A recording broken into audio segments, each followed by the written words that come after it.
बच्चों, कैसे हो आप सब ठीक?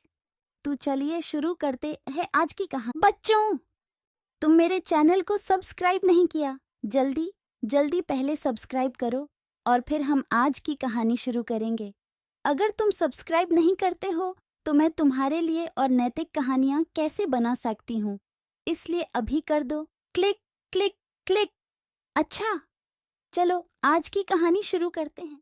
एक समय की बात है, एक छोटे से गांव में, जहां पहाड़ों की चोटियों में बसा था, वहां एक बुद्धिमान बुजुर्ग महेश नामक ऋषि निवास करते थे। उन्हें उनके ज्ञान और सबसे कठिन समस्याओं को हल करने की क्षमता के लिए देश विदेश में मशहूरी हासिल थी। एक दिन गांव में एक रहस्यमय यात्री आया।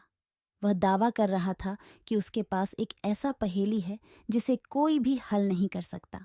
गांव वालों का आत्मविश्वास बढ़ा और उन्होंने यात्री के सामने पहेली को सुलझाने का प्रयास किया।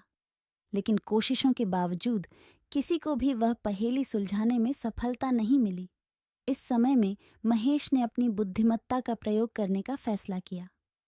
वे यात्री के पास गए और उनसे पहेली को सुनने का अनुरोध किया।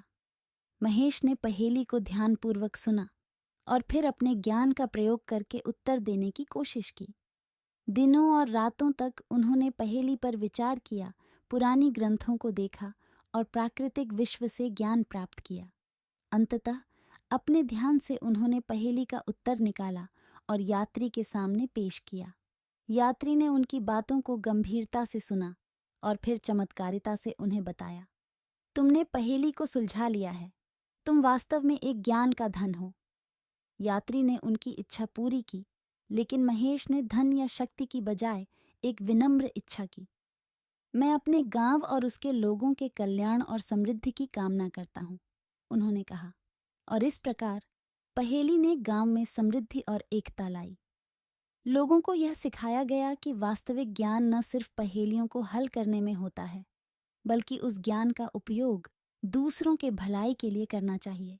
यात्री ने गांव को अलविदा कहा और उसने आशा और प्रेरणा की विरासत छोड़ दी। और महेश ने जो लोगों को अपने मार्गदर्शन की आवश्यकता थी, उन्हें अपने ज्ञान को साझा करना जारी रखा, उन्हें याद दिलाते हुए कि सबसे बड़ा चमत्कार मानव हृदय की दया और उदारता में होता है। चलो यार, मस्ती करके शेयर करो और सब्सक्राइब हो जाओ। ऐसे ही अपडेट्स के चक्कर में पट्टे रहो, धमाल मचाते रहो।